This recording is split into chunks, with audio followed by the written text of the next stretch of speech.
Olá pessoal, vamos para o nosso resumo semanal, o de número 11. Como que está aí na cidade de vocês? Muita chuva, muito sol? Goiânia tem uma semana que está alagando já, né? Só chuva.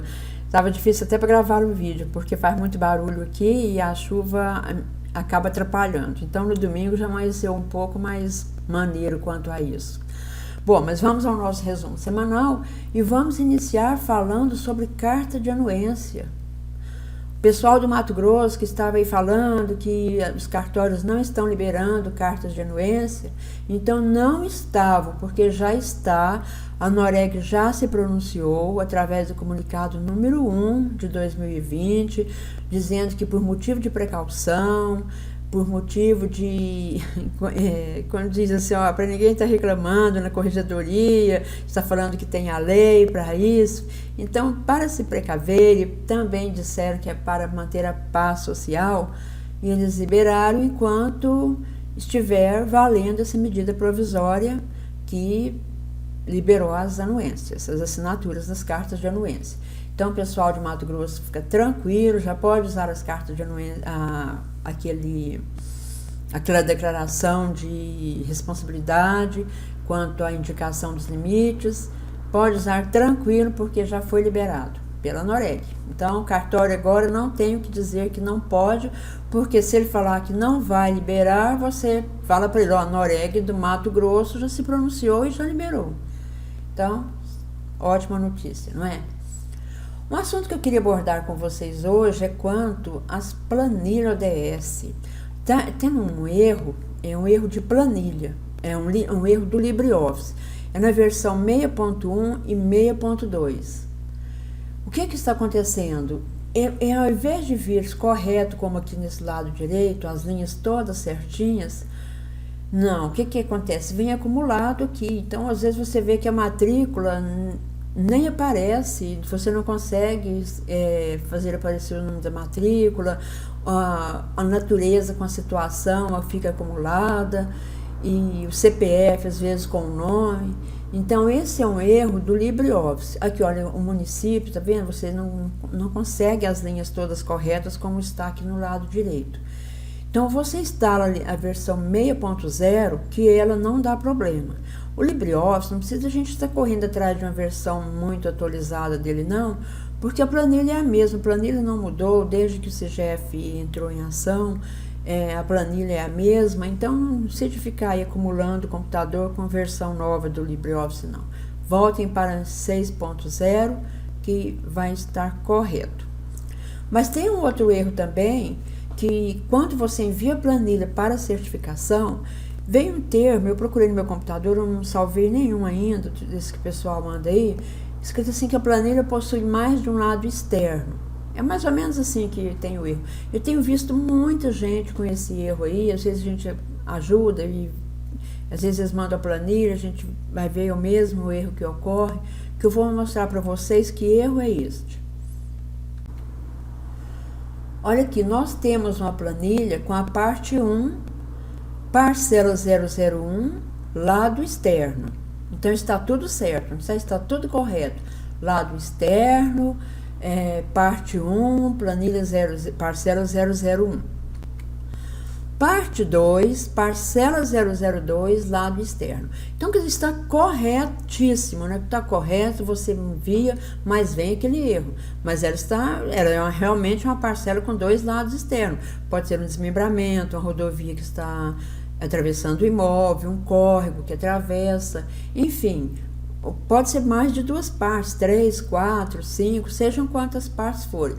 E você não consegue detectar o erro. E o erro está na planilha. Então, o que você vai fazer? Você vem a partir da parcela, ou pode ser até na parcela 1 às vezes o erro, mas normalmente ele é da 2 em diante. Normalmente, mas pode ser na 1. Quando você clica aqui dentro no número, você vê que ele não é o número 2 que assumiu, ele está como 000. Então, quer dizer, aí você vê assim que ela não assumiu o número 2. O que você tem que fazer? Você muda para 002 aqui na planilha e vai clicando até você ver que quando você clicar aqui dentro, ela vai ter o número 002. Então, ela não vai voltar para outro número. Se ela não voltar, aí sim está correto. Você pode enviar que não dará mais aquele erro na planilha, tá? Outro assunto que tomou aí as redes sociais, né, da nossa área aí, foi quanto às atribuições dos conselhos, né, do técnico de agrícola enviou as atribuições dele, isso gerou alguns comentários, e eu assinalei aqui os principais. Aliás, pessoal, eu não assinalei, já recebi assim, assinalado, com as principais, onde o pessoal viu assim mais, que desse mais motivo para comentário. Foi quanto ao artigo 3º, técnico agrícola, é esse aqui, quanto a esse artigo aqui, ó. É quanto ao 4º bem no início aqui, o item 4. Responsabilizar-se pela elaboração de projetos de assistência técnica no valor máximo de R$150 mil. Por projeto nas áreas de... Então, ele assinalou aqui, topografia na área rural. Então, isso quer dizer que se tiver um projeto e que esse projeto, o valor for superior a R$150 mil, o técnico agrícola não poderá assinar. Então, não poderá se responsabilizar por esse projeto. Então, mas você fala assim, mas é difícil ter um projeto de R$150 mil. Não é não, pessoal. Sempre tem projeto acima de R$150 mil, principalmente para empresas, né? Outro item que veio assinalado aqui foi quanto aqui, responsabilizar-se pelos procedimentos de desmembramento, parcelamento e incorporação de imóveis rurais. Então, o técnico agrícola, ele pode sim, olha aqui, ó. Os técnicos agrícolas do setor agroindustrial poderão responsabilizar-se pela elaboração de projetos de detalhes e pela condução de equipe na execução direta de projetos agroindustriais. Então, aqui ele vai falar os itens, né? E, entre os itens, ele pode sim responsabilizar por desmembramento. Aqui eu procurei que não falou nada sobre georreferenciamento, mas nós sabemos que através da pós-graduação ou desses cursos que habilitam para as 360 horas para assinar o georreferenciamento, ele poderá sim assinar o georreferenciamento, desde que ele tenha essa especialização. Outro item, realizar medição, demarcação de levantamentos topográficos, bem como projetar, conduzir e dirigir trabalhos topográficos e funcionar como perito em vistorias e arbitramento em atividades agrícolas.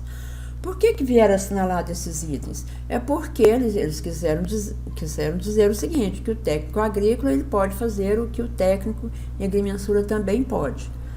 E quanto ao georreferenciamento, nós sabemos que ele deverá ter essas atribuições. Mas também andou circulando aí nas redes sociais a resolução para os técnicos industriais que são da área de agrimensura, geodésia, cartografia e geoprocessamento. Alguns falaram que já está em vigor, outros disseram que era um projeto, mas isso aqui é a resolução, então cabe aí aos técnicos que são interessados saber até que ponto que já virou, isso aqui já está valendo.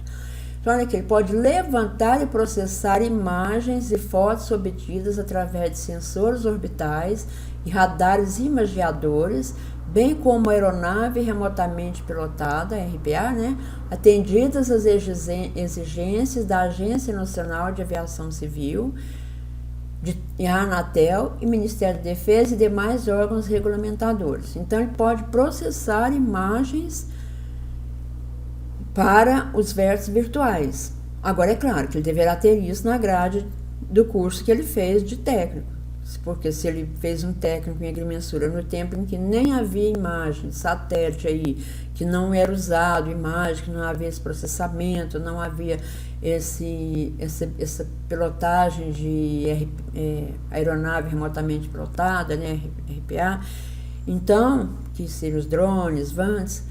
Então, se ele não tem na grade dele, principalmente esse processamento de imagens aqui, de sensores orbitais, ele não poderá assinar a imagem para vértices virtuais, mas se tiver na grade, sim. Realizar medição, demarcação, locação e levantamento topográficos, bem como georreferenciamento de imóveis rurais e urbanos. Por que eu assinalei aqui? Porque muita gente pergunta, tem dúvida se o técnico de agrimensura pode fazer georreferenciamento urbano. Então, ele pode sim exercer a atividade desenhista de sua especialidade. Isso é claro, é óbvio, né? Precisava nem estar escrito. Atuar como responsável técnico em projetos de loteamento de áreas urbanas e rurais. Esse item 8 foi o que preocupou-se muito os engenheiros, porque deu aos técnicos uma habilitação para o que o engenheiro também faz. Mas se ele tem, é claro, se estudou, se ele tem na grade de ensino dele, por que não, né? Claro que é um direito que tem. Atuar, então, como loteamento de áreas urbanas e rurais, determinando os lotes, áreas verdes, áreas institucionais, sistemas viários e demais áreas públicas e de equipamentos, elaborando suas plantas e seus respectivos memoriais descritivos, bem como os perfis longitudinais e transversais do projeto, inclusive de áreas já consolidadas. Então, quer dizer, ele pode determinar onde vai ser a área verde, os lotes, os lotes, onde vai ser cada lote, a locação dos lotes, as áreas, sistema viário, claro, principalmente pelo seguinte, ele tem curso de estrada na área dele, né, na grade curricular. Então fica isso aí, muito engenheiro criticou muito isso aí, mas não há o que criticar, né, aceitar, porque se ele estudou e tem, paciência, né? Claro que o engenheiro pode fazer bem mais do que isso, né? Bem mais mesmo.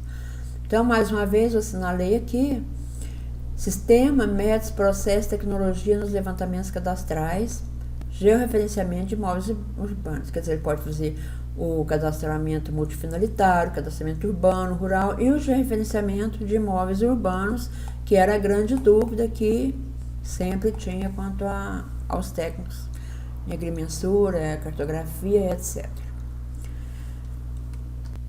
Bem, pessoal, nosso resumo semanal foi esse. Eu desejo uma boa semana a todos, que todos tenham uma semana muito abençoada, com muito trabalho, com muita dedicação ao trabalho.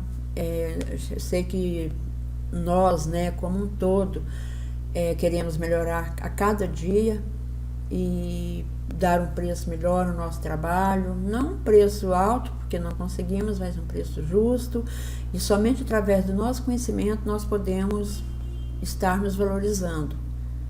Então, que Deus abençoe a semana de todos vocês, beijão no coração de cada um, principalmente aos meus alunos, aos meus amigos e aos meus colegas de trabalho. Pessoal, fiquem com Deus.